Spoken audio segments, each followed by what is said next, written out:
여러분 안녕하십니까?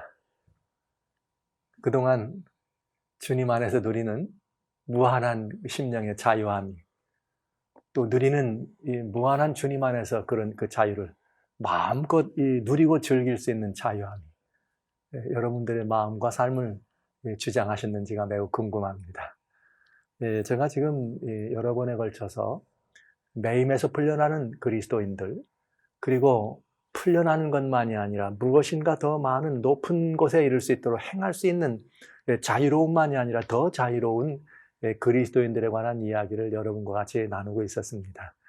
자, 이런 이야기들을 나누면서 저는 여러분들에게 또 한 번 아주 중요한, 이제 진짜 이 자유함에 들어가야 될 아주 중요한 필요가 있는 그리스도인들이 있어서 정말 이 자유를 어떻게 누려야 할지에 대한 이야기들을 여러분과 같이 조금 더 구체적으로 나누는 시간을 가지려고 합니다. 고린도후서 3장 17절에는 주님이 이렇게 말씀하셨어요. 주는 영이시니 주의 영이 계신 곳에는 자유함이 있느니라. 여러분들은 어떻게 생각하십니까? 이 자유란 말을 들으실 때 이 마음이 좀 긍정적이에요? 아니면 좀 약간은 좀 일탈을 가져다주는 그런 비형식, 무형식, 아니면 어떤 그 일탈을 의미하는 그런 의미로 다가오십니까? 대부분의 사람들은 자유라고 하면 무엇을 생각하는가 하면 그냥 마음껏 내 마음대로, 내 멋대로, 그저 내가 뭐든지 원하는 것은 내 원하는 대로 이렇게 무언가를 마음껏 할 수 있는, 아니면 그런 내가 내 손으로 할 수 있는 이런 것들을 생각할 때가 있습니다. 아니죠. 다 대부분 그렇게 생각하지요. 그러다 보니까 이 신앙생활 혹은 신앙의 한 모퉁이를 지나가면서 자유라고 하는 표현은 대단히 좀 이렇게 위험하고, 아니면 혹 이렇게 좀 경건에서 좀 일탈하는 그런 거와 같은 모습으로 비칠 수가 있겠습니다. 그러나 사랑하시는 성도 여러분, 형제자매 여러분, 이 그리스도인에게 주어지는 이 자유라고 하는 것은 정말 아름다운 이야기고요. 이것은 신앙이 목표로 하는 것이요, 하나님께서 이 땅에 독생자를 보내셔서 우리들에게 그처럼 주시기를 원하셨던 하나님의 놀랍고 엄청난 선물이라는 사실이죠. 이것이 하늘의 선물이라면 이것이야말로 참된 경건이 옳시다. 사람들은 이 자유란 말을 사용하게 되면 경건을 이탈하는 것처럼, 경건을 좀 벗어나는 거로 생각하려고 그래요. 아닙니다. 이것은 하나님께로부터 오신 이 주님의 영인, 이 주님이 여기 말씀하신 것처럼 주는 영이시니 주의 영이 계신 곳엔 자유함이 있느니라. 이 자유라고 말씀하신 이 자유함은 정말 예수님이 함께 하심으로 얻을 수 있는 참된 경건의 모습입니다. 그래서 저는 오늘 여러분들에게 이 자유를 정말 누리는가, 이 자유를 정말 즐기는가, 이건 무한히 즐길 만한 가치가 있는 것이에요. 누려야 될 만한 대단히 중요한 우리의 권리와 권리를 뛰어넘는 의무가 되는 것이죠. 지금까지 저는 여러분들에게 매임에서 풀려나는, 단순히 어떤 것들을 그저 소극적 의미로 얽매임에서 벗어나는 자유, 그 다음에는 무엇인가 조금 더 내 마음이 소원하는 대로 내가 판단하고 선택하여 옳다고 하는 말을 스스로 진행해 나갈 수 있는 그런 더 자유한, 더 높은 의미의 자유함, 적극적인 의미의 자유함을 말씀드렸다면, 저는 오늘 그런 의미가 아니라 우리의 삶이 되는 자유, 우리 심령의 모든 것들을 주관하시고 내 안에 가득 차서 주님은 영이시니 주의 영이 있는 곳엔 자유함이 있느니라, 주님과 함께 나누고 주님과 함께 누릴 수 있는 이 자유함에 대해서 여러분과 대화를 나누기를 원하는 것입니다. 이건 정말 참된 경건의 모습입니다. 이것은 대단히 중요한 가치이며 의미가 있는 것이고요. 그래서 이 말씀에 대해서는 여러분들과 같이 오랫동안 다루기를 원했고 말씀드리기를 소원했던 부분입니다. 그러나 여기에 저는 이 말씀을 통해서 우리는 어떻게 하면 이 자유를 우리가 누릴 수 있을까? 주님은 영이시니 주의 영이 있는 곳엔 자유함이 있느니라는 이 자유를 어떻게 하면 우리가 누릴 수 있는가? 이것은 대단히 여러분과 같이 나눌 만한 충분한 가치가 있는 이야기가 되겠죠. 저는 이 말씀을 여러분과 나누면서 첫째로, 여러분, 우리가 이 자유를 누리는데 여러분 모두가 다 주의 영 안에 머무르세요, 이런 말씀을 드리고 싶어요. 주님의 어디에요? 주님의 영 안에 머물리십시오, 이렇게 말씀을 드리고 싶습니다. 근데 이거 어렵지 않습니다. 여기 고린도 이번엔 전서에 보면 6장 17절. 고린도후서 3장 17절에는 주님은 영이시니 주의 영이 있는 곳엔 자유함이 있느니라 말씀하시고요. 고린도 전서 6장 17절에는 또 뭐라고 말씀하셨는가 하면은 주님과 합하는 자는 주님과 한 영이라 이렇게 말씀됐어요. 그러니까 주님과 영 안에 내가 머문다고 하는 말은 주님과 합하세요 이런 말이에요.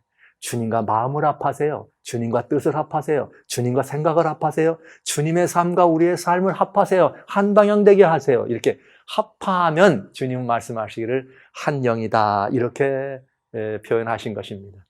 근데 여기 성경에 우리가 살펴보면서 또 볼 거 있어요. 이게 무슨 말이냐면 영이란 말을 쓰면 이 영이 좀 그렇게 쉽게 이해되기는 좀 녹록지 않은 표현입니다. 그러나 우리가 성경에 있는 말씀을 조금 우리가 돌아보면 이 말씀을 또 바로 이해할 수가 있게 됩니다. 하나님 말씀 누가복음 24장에는 36절로 40절에 우리 예수님께서 십자가에 달려 돌아가시고 부활하십니다. 부활하신 다음에 이제 이 제자들은 무서워서 자기들이 이 예수님의 시신을 훔쳐갔다는 누명을 쓰고 붙잡힐까 두려워서 숨었습니다. 그 제자들이 숨어있는 그곳에 누가 오셨는가? 주님이 오셨습니다. 그도 놀랄만 하죠. 왜요? 문이 닫혔는데 오셨거든요. 문이 닫혔는데 주님이 오셨으니까 놀랄만 하죠. 얼마나 놀랐겠어요. 그런데 이미 제자들의 안목에는 어떻게 된 거예요? 주님은 돌아가신 분입니다.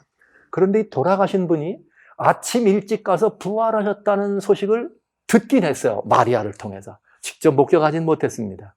그런데 사람들은 훔쳐갔다는 이 오명을 이스라엘에게 뒤집어 씌운 것입니다. 자, 그런데 주님이 닫힌 문 안으로 오신 것입니다. 제자들은 그 누가복음 24장 36절에 40절에 보면 제자들은 예수님을 뭐라고 봤느냐면 두려워했어요. 뭘로 생각하고 두려워했느냐? 주님이 그 가운데 계시냐? 영으로 알았다 이렇게 돼 있어요. 영으로 알았다. 제자들이 주님을 영으로 알았다고 할 때 이 영은 오늘 우리들의 개념과 같아요. 뭐로 봤다는 거예요? 귀신 아니야? 쉽게 표현하면 그렇습니다. 이거 귀신 아니야? 이렇게 생각했다 이 말이죠. 그런 신령한 존재인데 그런 신령한 존재, 귀신과 같은 그런 존재로 예수님을 볼 수밖에 없었던 거죠. 여러분 광풍에 떠밀리는 배, 그래서 죽기를 이제 정말 각오하고 배를 붙잡았던 제자들, 그래서 이제 그 온갖 큰 풍랑이 그들에게 다가와서 배는 거의 기울어가고 물에 빠져들어갈 때 저 풍랑한 가운데서 걸어오시는 한 분이 계십니다. 제자들은 그를 보고 영으로 알았습니다. 뭐로 알았다는 거예요? 여러분, 그들의 개념 속에 하나님, 참 하나님으로 봤다기보다는 그저 영으로 봤다는 말은 그저 우리가 보통 생각하는 귀신 아닐까 이런 생각했다는 거죠. 영으로 본 것입니다. 지금 제자들이 또 그렇게 본 것입니다. 그때 주님이 여기 분명하게 말씀을 해주시는데 뭐라고 분명하게 말씀을 해주시는가 하면 이렇게 이 말씀을 해주십니다. 누가복음 24장 38절에 이렇게 말씀하세요. 어찌하여 두려워하며 어찌하여 마음에 의심이 일어나느냐? 그러면서 내 손과 내 발을 보고 나인 줄 알라. 또 나를 만져보라. 영은 살과 뼈가 없으되 너희 보는 바와 같이 나는 있나니라. 영은 뭐가 없으되? 살과 뼈가 없으되 나는 어떠하니라? 있느니라. 그러니까 지금 이 제자들에게 주님 말씀하신 너희들이 생각하는 것처럼 그런 신령한 영적 존재 혹은 이들이 참 하나님으로 보지 않고 어떤 다른 존재로 봤을지라도 영은 살과 뼈가 없다. 보여지는 형식이 없다. 그러나 나는 이 살과 뼈가 있다. 즉 육신으로 다시 부활하신 예수님을 보여주신 것이죠. 자, 이 말씀을 제가 드리는 이유는 우리가 영이란 표현을 쓸 때는 영은 어떤 물리적인 현상이나 아니거나 피지컬한 어떤 이런 것으로 보는 그런 존재인가 하는 것입니다. 자, 오늘 일단 여기서 이 성경은 영이라고 하신 그 말씀은 예수님이 말씀하신 나와 역합한 자는 한 영이라 했을 때 이 말씀은 몸을 의미하는 육신적인 의미를 의미하는 것은 아님을 우리는 알 수가 있어요. 그러나 우리들이 더 영의 의미를 더 깊이 많이 이해하기 위해서는 더 많은 성경적 이 사실들을 근거로 들어야 되지만 오늘은 제가 피하려고 합니다. 그러나 한 가지는 말씀드릴 수 있습니다. 요한복음 6장 63절에는 이렇게 말씀하십니다. 주님이 제자들에게 직접 이런 말씀을 하시죠. 뭐라고 말씀하셨는가 하면 살리는 것은 영이다. 살리는 것은 영이다. 그러나 육은 무익하니라. 내가 이른 말이 영이요 생명이라. 그러면 여기서 우리는 살리는 것은 영이라고 했던 이 영은 우선은 첫 번째로 무엇이 영이냐? 우리 예수 그리스도의 말씀이 영이다. 그런데 이 말씀이 영이란 말이 정확하게 말씀이 맞습니다. 왜요? 요한복음 1장 1절에 태초에 말씀이 계시니라. 말씀이 곧 누구니라? 하나님이라. 이 말씀이 누구셨는가? 예수님이셨습니다. 그런데 이 예수님의 말씀이십니다. 예수님이 영이십니다. 예수님은 말씀이십니다. 말씀은 곧 영입니다. 주님은 살리는 것은 영이라. 내가 내게 이른 말이 곧 영이요 생명이라. 주님이 명하심에 이 땅이 이루어졌습니다. 그런 여러분, 저는 여기서 다른 어떤 신뢰나 실증이나 어떤 다른 여러 가지 신뢰를 들어서 이 영을 설명하고 싶지 않습니다. 왜냐하면 아주 단순하게 하나님이 우리들에게 주신 이 말씀이 우리의 생명을 용서dom치게 하고 이 말씀이 사실은 살아서 움직이는 하나님의 신령이라는 사실을 증거하기를 원하는 것이죠. 그러니까 이 말씀이 주님 우리에게 주셨을 때 주와 함께 합하는 자는 영이니라. 주와 합했단 말은 그럼 무슨 말일까? 주님과 합했단 말은 그럼 무슨 말일까? 주님의 말씀이 있는 곳은 자유함이 있습니다. 그래서 주님은 진리를 알지니 내가 진리가 너희를 자유케 하리라. 주님의 말씀과 합하면 자유함이 있습니다. 그런데 주님께서 주님과 합한 자는 한 영이라 그랬으니 주님의 말씀에 합한 자는 한 영이에요. 왜? 말씀이 영이니까 이 말씀이 되지 않겠어요? 그런가 하면 주님은 우리들에게 매우 중요한 이 말씀을 하고 계십니다. 무슨 말씀을 하시는가? 우리가 어떻게 주님과 합할 수 있는가? 요한일서라고 하는 하나님 말씀, 요한일서 4장 13절에는 요한일서 4장 13절에는 그게 가능하다는 걸 이렇게 말씀하세요. 하나님께서 우리들에게 성령을 우리에게 주심으로 말미암아 성령을 우리에게 주심으로 말미암아 어떤 일이 벌어지느냐? 하나님이 우리 안에 우리가 그 안에 거하고 하나님이죠. 우리가 하나님 안에 거하고 하나님이 우리 안에 거하시는 것을 우리가 안다 그랬습니다. 성령님을 우리에게 주셔서 하나님이 우리 안에 거하시고 우리가 하나님 안에 거하는 것을 안다 그랬어요. 이게 또 이렇게 되는구나. 주의 말씀이 우리 안에 머물면 내가 너 안에 거하고 내가 내 안에 거하는 거다. 우리 예수님 그렇게 말씀하셨어요. 요한복음 15장에. 그 말씀을 요한일서 4장 13절에는 성령을 우리에게 주셔서 성령을 우리에게 주심으로 말미암아 우리가 알 수 있는데 하나님 우리 안에 계시고 우리가 하나님 안에 있다는 사실을 알 수 있다 말씀하십니다. 그러면 여러분, 여러분이 성령 안에 이 성령을 여러분에게 주셔서 여러분이 다 하나님을 아버지라 부르십니다. 왜냐하면 자녀의 영을 주셨으니까요. 그러면 여러분 하나님을 아버지라 부르면 하나님이 여러분 안에 계시고 여러분은 하나님 안에 계신 것입니다. 그러면 주님과 어떻게 된 거예요? 합한 것이요. 여러분 그는 영이 되는 것입니다. 여기 요한일서 4장 15절에 그것을 더 쉽게 설명해 줬어요. 하나님의 말씀이 우리 안에 머무신다. 하나님이 내 안에 머무신다. 내가 하나님 안에 머문다. 이것에 대해서 그 출발점을 어디라고 줬느냐? 요한일서 4장 15절에 보면 아주 구체적으로 설명됩니다. 이렇게 말씀하십니다. 누구든지 예수를 하나님의 아들이라 시인하면 하나님이 저 안에 거하고 저도 하나님 안에 거한다. 와우.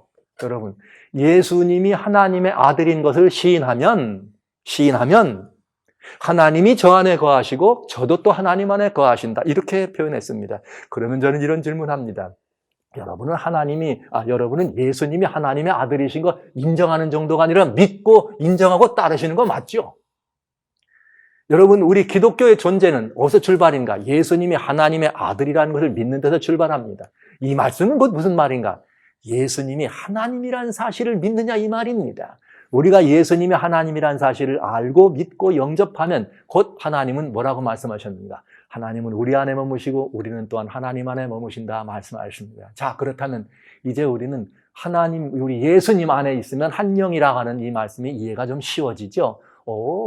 그러니까 우리가 예수 그리스도를 우리의 구주로 영접하고 하나님으로 믿고 하나님의 아들로 믿고 구주로 영접해서 우리 안에 우리 심령에 모시면 이것이 곧 하나님이 우리 안에 머무시는 것이요 내가 하나님 안에 머무시는 것이로구나. 그런 우리들을 하나님은 뭐라 불러주신다? 한 영이라 불러주시는구나. 그렇다면 이제 우리들에게는 무슨 일이 있어요? 주의 영이 있는 곳엔 뭐가 있느니라? 자유함이 있느니라. 이 자유를 누릴 수 있게 된다 이 말입니다.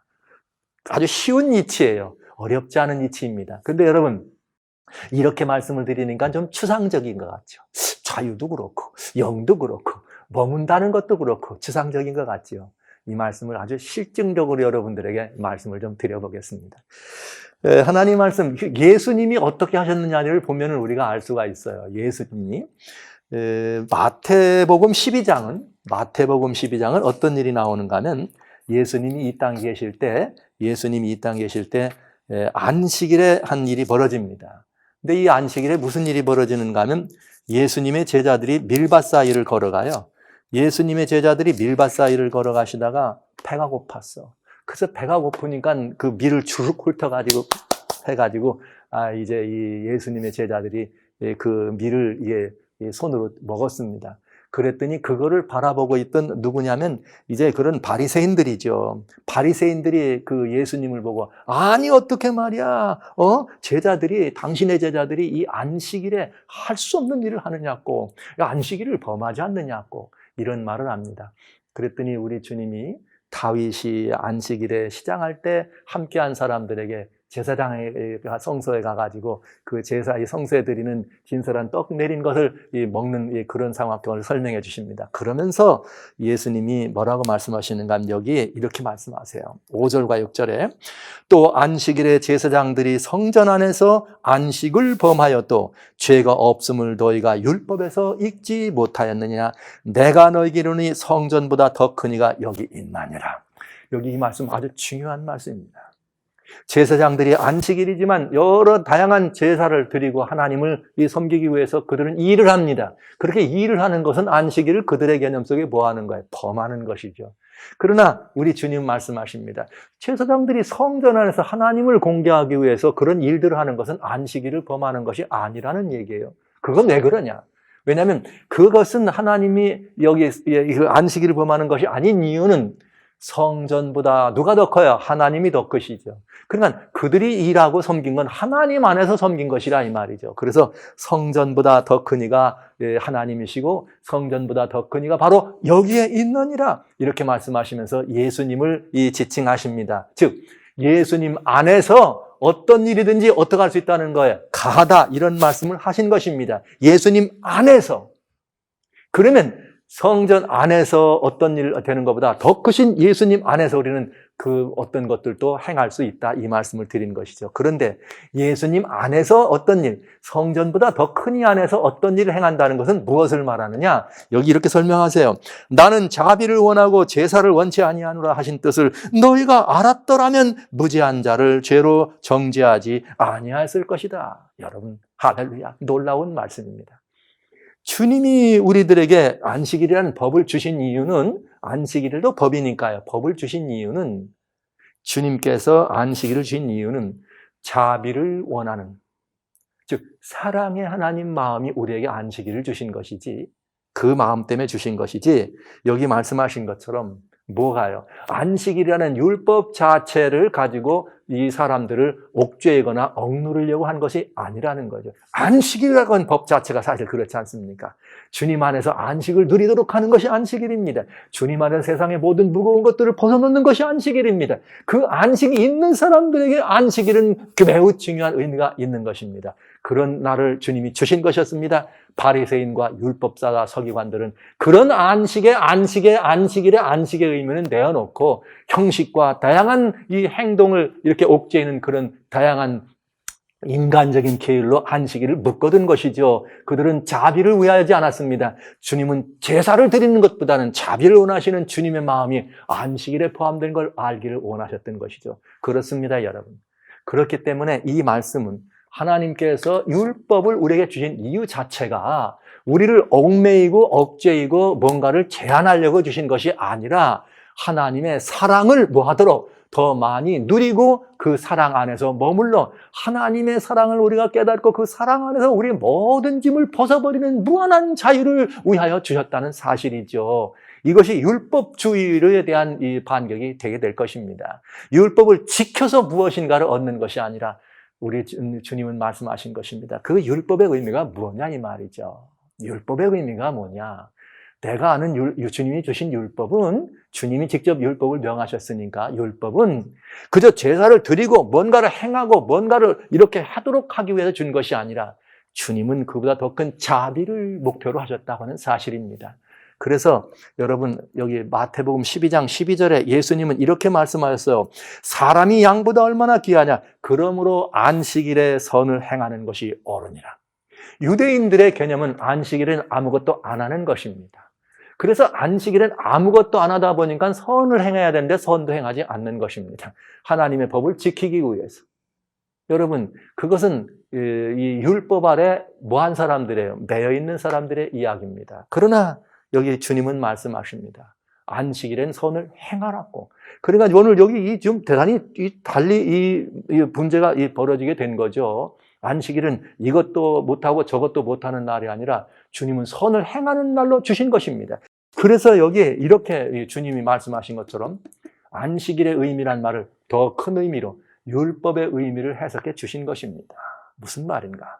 율법의 목표는 사랑이요 자비요 선을 도모하는 일에 마음껏 쓰일 수 있도록 주신 것이 율법이란 말씀으로 우리는 볼 수가 있겠습니다. 따라서 우리가 이렇게 예수님의 영 안에 머물면, 즉 주님과 하나가 되면 이 모든 일들을 다 주님과 합한 마음으로 함께하게 되는 것입니다. 주님의 마음으로 이 일을 하게 되는 것이죠. 왜 그런가?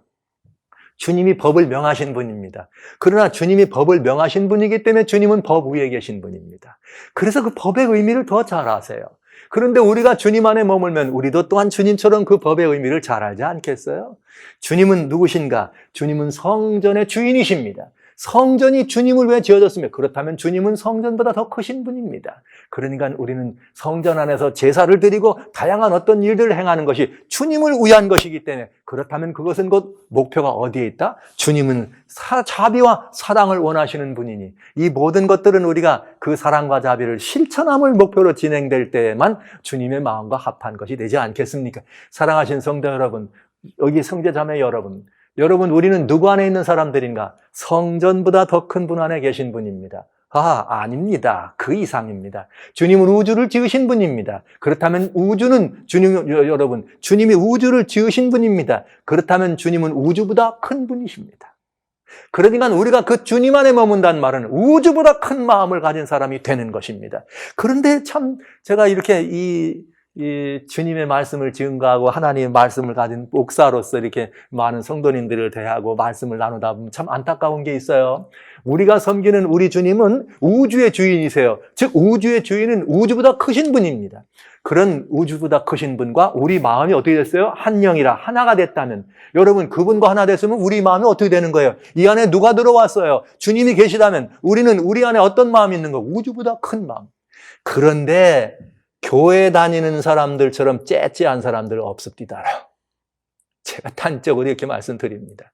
어떻게 교회에 나와서 예수님을 영접했다면 예수님을 그 마음에 계시다면 마음이 우주보다 커야 안 됩니까? 교회, 성전보다 더 커야 안 됩니까? 율법, 법보다 더 커야 안 됩니까?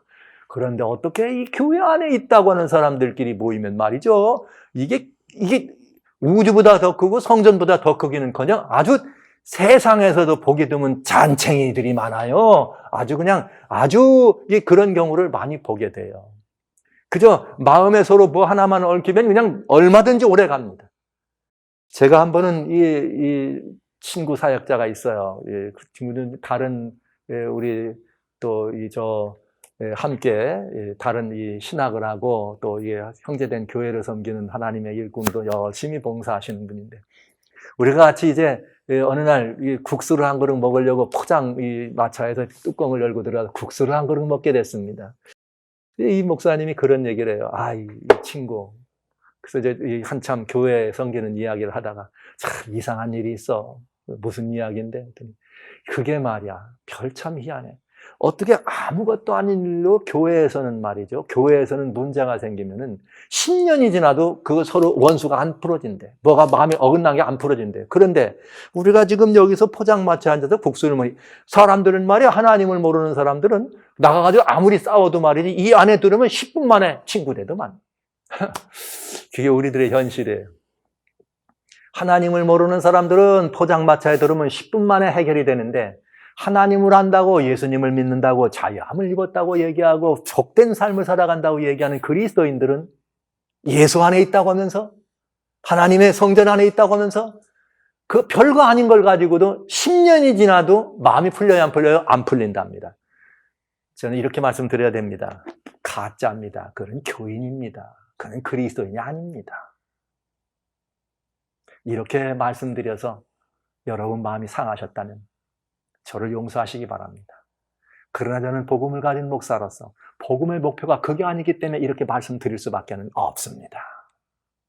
사랑하시는 형제자매 여러분, 우리를 자유케 하신 그 예수님은 우주보다 크신 분입니다. 아예 줄여볼까요? 우리를 자유케 하시기 위해 자유를 주신 그 주님은 우리가 섬기는 성전보다 더 크신 분입니다. 우리를 자유케 하시려고 이 땅에 오셔서 십자가에 달려 돌아가신 그 예수님은 본인이 말씀하시고 법을 주셨던 그 율법보다 크신 분입니다. 그래서 우리는 그 주님 안에 머물고 주님이 우리 안에 머물면 우리는 율법 위에 머무는 사람들이 되는 것입니다. 율법을 모르는 사람들은 율법을 가지고 사람들을 옥죄이기를 원합니다. 그 행동을 규제하려고 합니다. 그러나 성경이 말하는 것은 모든 율법의 목표는 행동에 규제해 있지 않습니다. 하나님의 뜻의 선포에 있습니다. 그 율법은 하나님의 사랑이 목표이라는 사실을 우리는 말씀을 통하여 이해할 수 있게 되는 것이죠. 그래서 주님은 대부분 사람들이 성경의 율법하면 안식일에 대해서 많이 관심이 있어요. 그래서 제가 이 안식일 말씀을 드린 거예요. 안식일은 사람들이 생각할 때 이것도 못하고 저것도 못하고 이것도 안 하고 저것도 안 하는 날입니다. 그러나 우리 주님은 그리하지 않으셨습니다. 안식일은 하나님이 말씀하신 것처럼 선한 일을 위하여 무엇이든지 하라 이렇게 말했어요. 모든 일을 할 수 있는 날이 안식일입니다. 제가 이렇게 말씀드리면 마치 안식일을 주님의 날을 이렇게 외람 때 여기고 폄하하는 것처럼 느끼실 수 있겠습니다. 어떻게 우리가 안식일에 모든 일을 할 수 있는가? 제가 이런 질문을 합니다. 안식일에 모든 일을 할 수 있지요. 누구 안에서? 예수님 안에서. 왜요? 내가 누구 안에 있으니까? 예수님 안에 있으니까. 그럼 제가 이런 질문을 합니다. 예수님께서 안식일에 뭘 하시겠어요? 예수님이 안식일에 무슨 일을 하시겠어요? 예수님이 안식일에 어떤 행동을 하십니까? 여러분이 말씀하신 것처럼 모든 일이라 했더니 그 모든 일이 마구 내 마음대로 아무거나 불법하고 불의하고 불선행하고 이런 일들 다 포함한 그런 일을 말하는 것 같이 느껴지셨습니까? 아닙니다. 내가 예수 안에 있다면 내가 누구의 뜻을 행할까요? 내가 예수님 안에 머문다면 내가 누구의 의지를 따라갈까요? 제가 예수님 안에 머문다면 제가 누구의 마음을 알아서 누구의 의미를 이해하고 펼칠까요? 주님의 마음 아니겠습니까? 주의 영이 있는 곳엔 자유함이 있습니다. 주님의 영이 있는 곳엔 자유함이 있습니다. 주님과 합치면 여러분 우리는 주님 안에 머뭅니다. 주님은 성전보다 크십니다. 주님은 안식일보다 크십니다. 주님은 율법보다 크십니다. 주님은 우주보다 크신 분입니다. 그리스도인들이시여 우주보다 큰 분을 가슴에 모셨걸랑 우주보다 넓은 마음을 품게 되시기를 바랍니다. 우주보다 넓게 된 마음을 가지고 예수님의 뜻을, 우리를 구원하신 구주의 뜻을 행한다면 그는 어떤 일이든 행할 수 있게 되겠습니다. 이것이 우리가 누려야 될 진정한 자유입니다. 이것이 우리가 누리고 살아가야 될 진정한 자유입니다. 우리가 즐겨야 될 자유인 것입니다. 얼마나 신명나는 일입니까, 여러분? 이 신명이 여러분들을 저는 장악해서 여러분 모두가 다 이 진정한 살맛 나는 자유를 좀 마음껏 누리게 되셨으면 참으로 좋겠습니다. 그런 자유를 누리는 사람들을 세상에 필요로 한다는 것이죠. 이것이 진정한 의미에서의 자유입니다. 역시 진정한 의미의 자유예요. 그런데 이 자유를 말이죠. 우리가 누릴 때 주님 안에 있다는 표현을 했기 때문에 두 번째로 저는 이 안에 있다는 말은 관계를 설명하는 것이죠. 그렇기 때문에 다양한 그리스도인들에게 주어지는 관계가 있어요. 이 모든 관계에서 우리는 자유를 누릴 수 있어요. 먼저 우리 이 사람들이 누려야 될 관계는 특별히 대신 하나님과의 관계. 두 번째는 사람과 사람 사이의 관계가 있어요. 세 번째는 사람과 뭐의 관계일까요? 하나님이 내게 맡겨주신 그것이 재물이든 그것이 어떤 허유든 그 모든 이런 배물 관계, 아니면 또 하나님이 내게 주신 어떤 사명이든지 이런 모든 관계가 있습니다. 이 모든 관계에서 성경은 우리들에게 말합니다. 주님이 자유케 하셨다고요. 그렇기 때문에 자유케 하셨으니 우리도 자유하라고 말씀하십니다. 주님의 영이 있는 곳엔 자유함이 있습니다. 여러분, 하나님의 말씀 안에 있으면 언제든지 이 말씀이 우리를 자유케 한다는 사실을 기억해 주시기 바랍니다. 여러분, 이제 주님을 만나는 것이 두렵습니까? 주님 앞에 나가는 것이 두렵습니까? 주님은 우리들을 앞에 나올 때 두려워하지 않게 하십니다. 왜냐하면 예수 그리스도 안에 있기 때문에 그렇습니다. 하나님 아버지는 누구를 통하여 나를 보시는가? 아들 예수님을 통하여 나를 보십니다. 그렇기 때문에 제가 아들 예수님 안에 있기만 한다면 저는 그 안에서 얼마든지 하나님께로 자유로 나갈 수가 있는 것입니다. 여러분, 그래서 아들이 자유케 하면 자유함을 얻겠다고 말씀하신 것입니다. 사랑하시는 형제자매 여러분, 자유하시기 바랍니다. 예수님 안에서 자유하시기 바랍니다. 누구 앞에 설지라도요? 하나님 앞에, 아버지 앞에 설지라도 자유함이 있게 되시기를 바랍니다. 우리는 하나님께 나갑니다. 어떻게 나가는가? 어떤 분들이 말하기를, 아유, 나는 우리 집사람 치마꼬리 붙들고 나갑니다. 아유, 나는 좀 이래가지고는 어려운데 그냥 제가 구원 턱걸이에서. 여러분, 구원의 턱걸이 구원은 없습니다. 턱걸이 구원을 얻습니다. 에베소 3장 12절에 주님은 이렇게 말씀하십니다. 우리가 그 안에서 그를 믿음으로 말미암아, 우리가 예수 그리스도 안에서 예수 그리스도를 믿음으로 말미암아 아버지 앞에, 하나님 앞에 당당히 나감을 얻느니라. 할렐루야. 하나님 앞에서 당당한 그리스도인이 진정한 자유로운 그리스도인입니다. 여러분, 우리가 넘어졌기 때문에, 깨어졌기 때문에, 다쳤기 때문에 하나님께 나가는데 저치저치 하는가? 아니올시다. 넘어져도 예수님 안에서, 자빠져도 예수님 안에서, 깨어져도 예수님 안에서 깨어지시기 바랍니다. 그럴 때 우리는 예수님의 다시 우리를 회복하시는 하나님의 은혜를 경험하는 것입니다. 아버지 앞에 우리의 대언자가 계시니 우리의 연약해 넘어진 모든 것들을 아시는 주님께서 우리를 다시 일으켜 주실 것입니다. 그리고 우리를 다시 세워서 아버지 앞에 서게 하시는 그 예수님 안에서 얼마든지 당당하게 나갈 수 있음을 기억하시기 바랍니다. 이제 이 시간 이후로 여러분들은 하나님 앞에서도 하나님의 아들로 나가시길 바라요. 성경은 우리가 종되기를 원치 않습니다. 약간의 오해들이 있어요.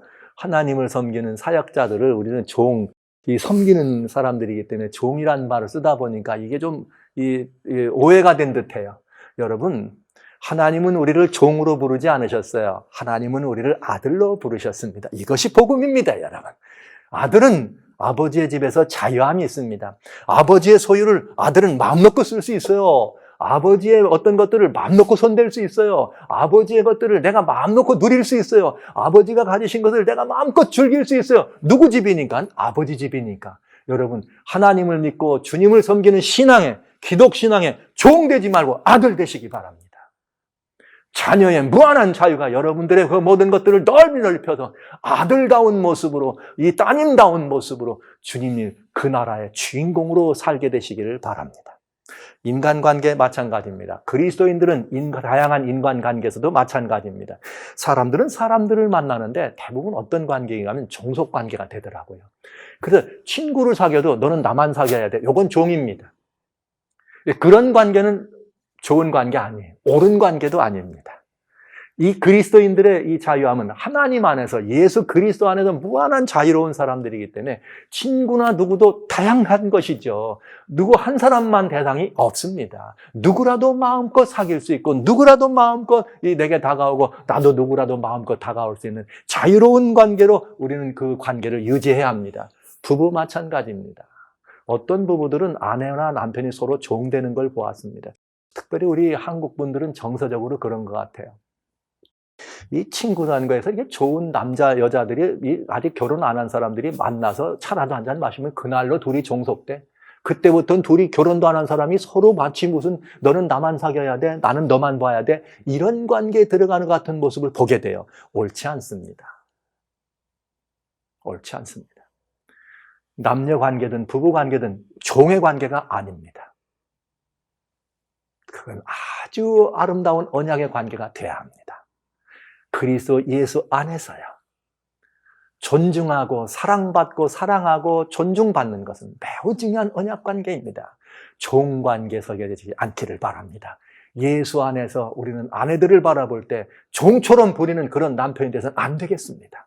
또 아내들도 마찬가지예요. 남편을 바라볼 때 주처럼 우리 이 세라는 아브라함을 이 주님처럼 섬겼다, 이런 높이고 존중한다는 의미에서 그런 관계지 종이란 관계는 아닌 것입니다. 이 종이 아닙니다. 자기의 선택과 자기의 의지를 완전히 무시한 채 살아가는 걸 주님은 원치 않으십니다. 우리를 자유케 하려고 주님께서 우리에게 자유를 주신 그분임을 기억해 주시기 바랍니다. 일 마찬가지입니다. 소유 마찬가지입니다. 어떤 사람들은 많은 소유가 있습니다. 여러분 소유와의 관계를 살펴보십시오. 소유의 종 아닙니까 혹시?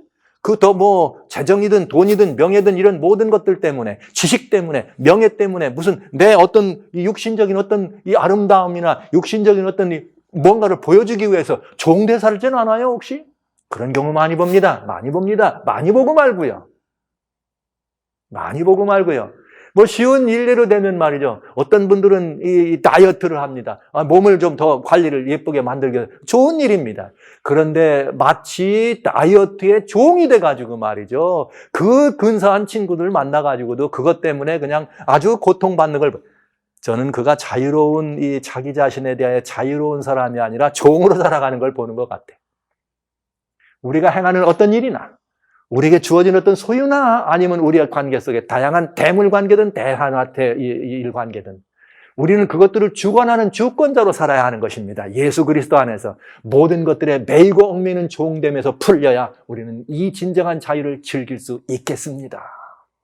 돈이 여러분을 노예 삼게 하지 마시기 바랍니다. 여러분이 돈의 주인이 되시기 바랍니다.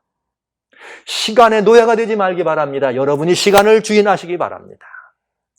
관계의 노예가 되지 말기를 바랍니다. 그것이 사람 관계든 무엇이든 관계의 노예는 안 됩니다. 하나님조차도 우리를 하나님과 우리 사이 관계를 노예로 부르지 않으셨습니다. 우리를 해방시켜 주신 분인 것입니다. 이것이 진정한 자유의 의미입니다. 관계에서 자유로움.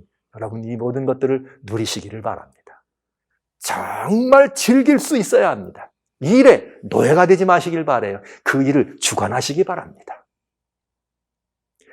그리스도인 신앙생활이 이렇게 될 때 얼마나 아름답습니까? 그리고 얼마나 보여줄 것이 많겠어요.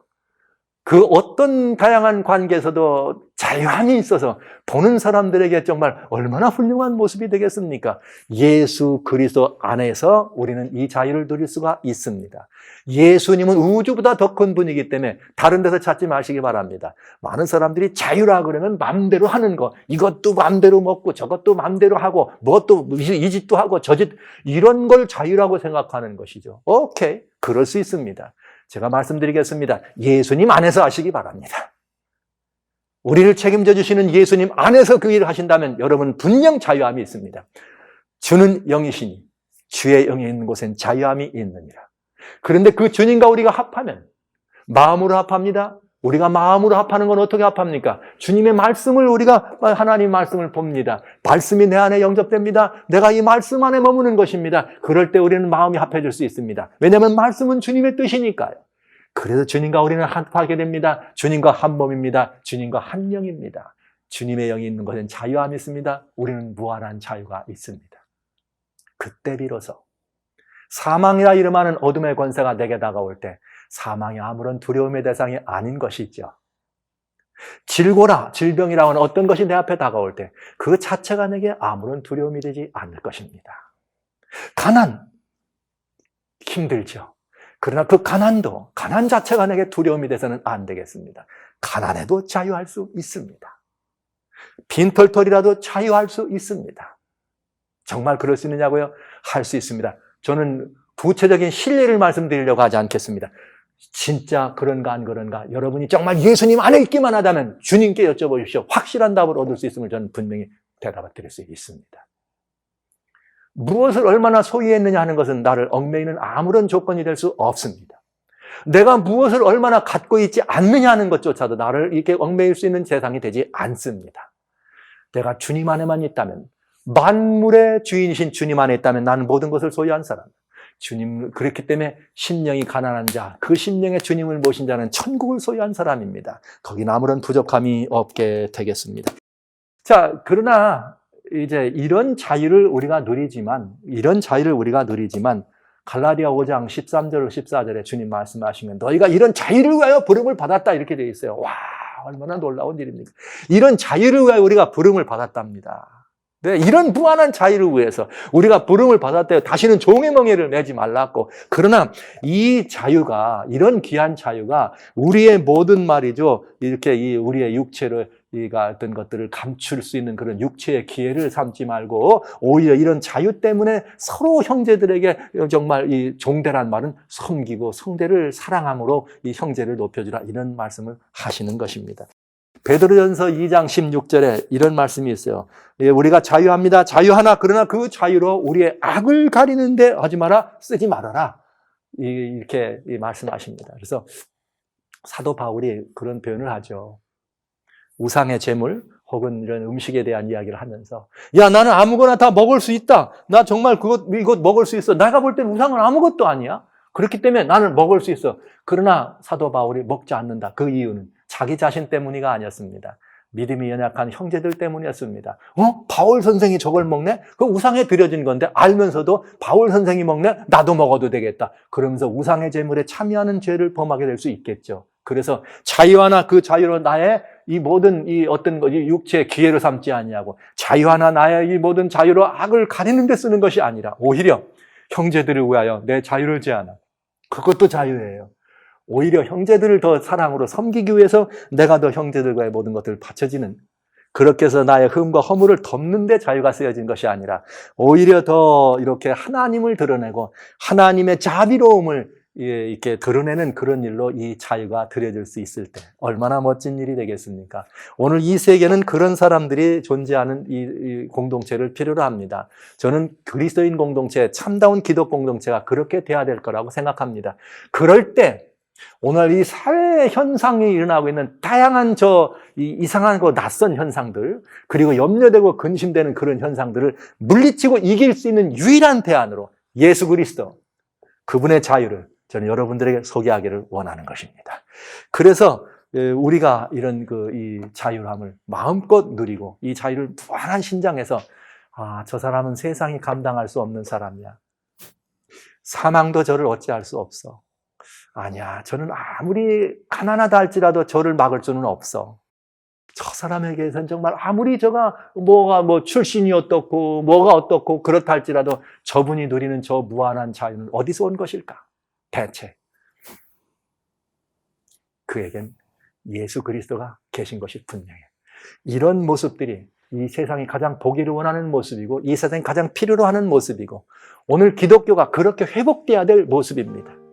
예수 그리스도, 그분밖에 우리의 대안이 없음을 여러분에게 천명합니다. 다시 한번 주님의 영 안에 우리 함께 짜자 들어가서 주님의 영 안에 머물 수 있는, 그래서 성령이 날마다 내가 너 안에, 너가 내 안에 있다는 사실을 증거해주는 거룩한 역사 한복판에 섰으면 참으로 좋겠습니다. 여러분 모두를 이 무한한 자유로 초청합니다.